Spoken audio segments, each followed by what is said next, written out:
Okay, once again, we'll go with an opening statement from Coach, then we'll turn it over to student athletes for questions. Really proud of our guys. They continue not only to defy a lot of odds, but they just have an incredible toughness about them.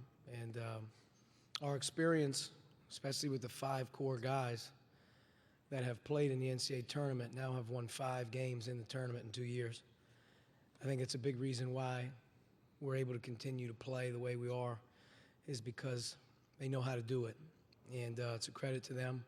You know, every single guy to a man, from Daryl to making shots to Bobby Worley playing, blocking shots, whatever, you name it. Right now they just do whatever it takes. And really proud of them, excited to advance. And I know we got our work cut out for us on Sunday.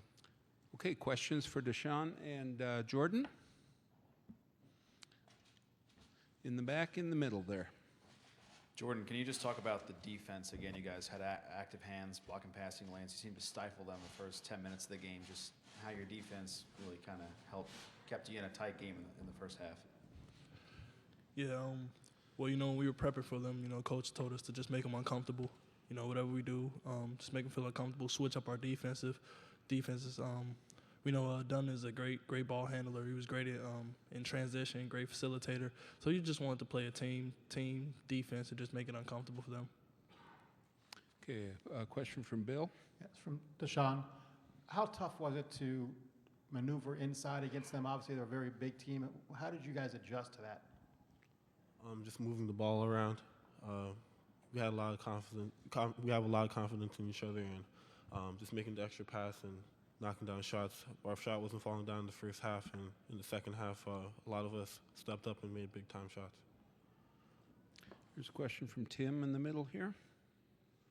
Yeah, for both players, how did you while away the hours today waiting, and then you get almost close, and then it's still delayed by almost an hour? You know what I mean? How'd you deal with that? The start of the game. Well, we were excited to play.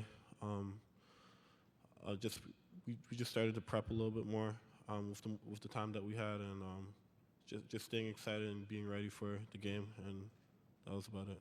Jordan? Yeah, mainly just staying off our feet, trying to recover as much as we can, get extra treatment, extra prep, like Deshaun said, and just staying together. We love being together and enjoy our time that we have. So, just staying off our feet, staying together. Here's one in the middle. I'm not 100% sure the math's right, but you guys played 5 games in 8 days. Is that right? Just give me a little sense, Deshaun and Jordan, of how you're feeling right now. Deshaun? We feel fine. I mean, we have a good opportunity ahead of us right now. We're not focused on how much games we've played, really. We're just focusing on the next one coming up and getting some rest. And on our left, go ahead. Jordan, Paul Gotham. Your teammate, Kyle, can you put into words how valuable he is for you guys on the defensive end? Man, his toughness. I tell you, Kyle is the driving force on defense for us, and his toughness is something that's unmatched. And, without him, we wouldn't have won, half the games this season. He's the starter on defense, and he leads the way. And without him, I don't know, we would have got that win tonight. He did a terrific job on Dunn tonight. Other questions? Tim in the middle. Yeah, Jordan, was there a sense that eventually your shot was going to get there tonight? You know what I mean? I think you started, 2 of 10 or something like that, but you had hit a few down the stretch. What was that like out there, just the intensity, and how much did that add to sort of the frustrations of shooting at times? It's rough. It's rough when you're having an off night and, you're rushing shots and you can't figure out why they're not falling. But we got a technical, and even though I was off, Coach, put me to the line to shoot the free throws. When you got your people who are around you who believe in you like that, it's not that hard to get your rhythm back and just start to believe in yourself and find your shot again. On our far right, Bill. For both of the players, what was the atmosphere like? Did it feel like UD Arena? Deshaun? We have a lot of fans wherever we go. One of the greater fan bases in the country, and we appreciate our fans, and it was a really nice showing tonight by them. And Jordan. Yeah, that was it was like a home game. They came out, they supported. We had a great great crowd again, just like we just had previously in our first 4 game, and we needed it. You know, whenever we made stops or made a big run, we heard it from the crowd, and just like before, they gave us that boost we needed. Okay, we're going to dismiss our student athletes at this point. Thank you.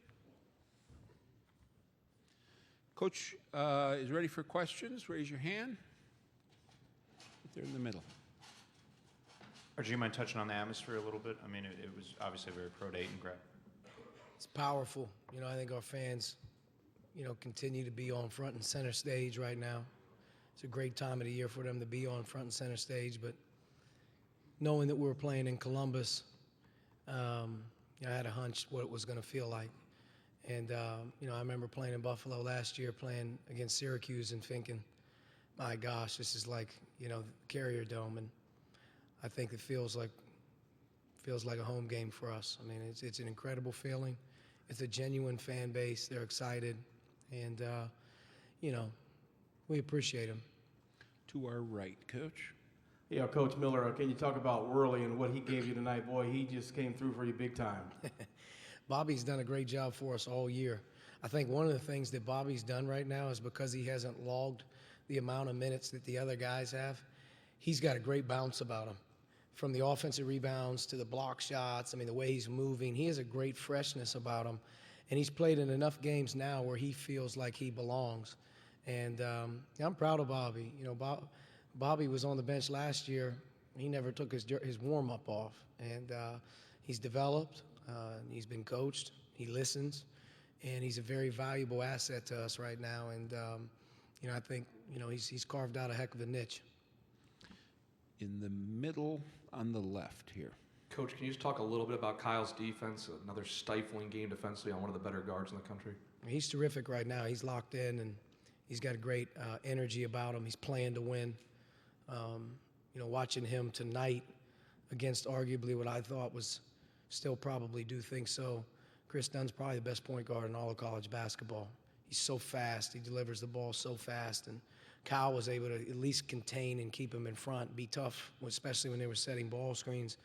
And, you know, I thought, you know, just in general, his energy level here to be able to play the amount of minutes and as hard as he's playing against some of the guards he's playing, it's sort of one of the big reasons why we're able to win.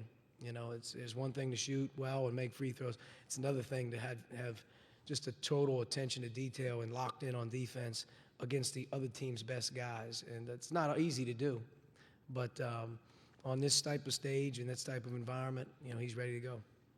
Bill on our right. Used to being smaller than the opponent, this was a different level of smaller. How did you combat the fact, both on offense and defense, their size? We are who we are. You know, we are who we are. There's no real fear of being small. I can't change the fact that we're small, but we can be nasty on defense. We can play quick. We have to play hard, and we know there's no room for error. So when you play with that type of urgency defensively, it tends to work out in your favor. You know, there were a lot of plays in that first half that just incredible help, incredible quickness, and we've relied on that all year.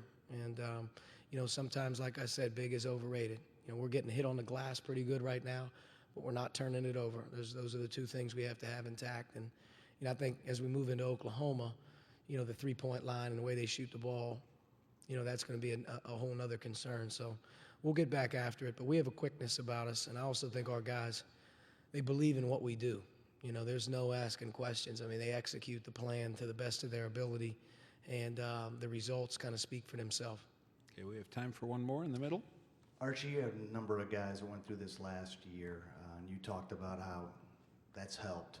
Specifically what? Just they've learned how to maintain energy, bring energy. What is it about having gone through this? Learning how to win, you know, and not learning how to win and saying you hope you play well.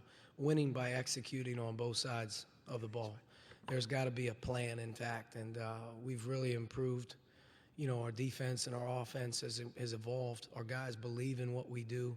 We know if we're not getting the job done, there's not a whole lot of change. We just got to do it better. And I think figuring out how to win big games started a year ago. It's went all the way through until tonight. And I think being in the tournament with so many guys that played a year ago is a benefit. You know, you may be shorthanded, but 5 players that started the game tonight played in an Elite Eight a year ago. I mean, there's some familiarity to the game and how it's played at this stage. And I really believe that even after the game tonight, you know, as happy as I was and as proud as I was, those guys expected that to happen. Whether it happened or not, I don't know. But believing you can win, believing in what you do, those are the most important things you have at this time of year. One final question in the middle. Coach, you talked about your team's experience, but what about your experience? You're 5-1 now in the NCAA tournament. I don't think you used a timeout tonight. Not that you had to, but the way you coach the game, the way you go through the game at this point, 6th NCAA tournament game, how do you feel coaching-wise, confidence-wise? I mean, I feel the same. I'm concerned as much about every opponent and how we have to plan and prepare.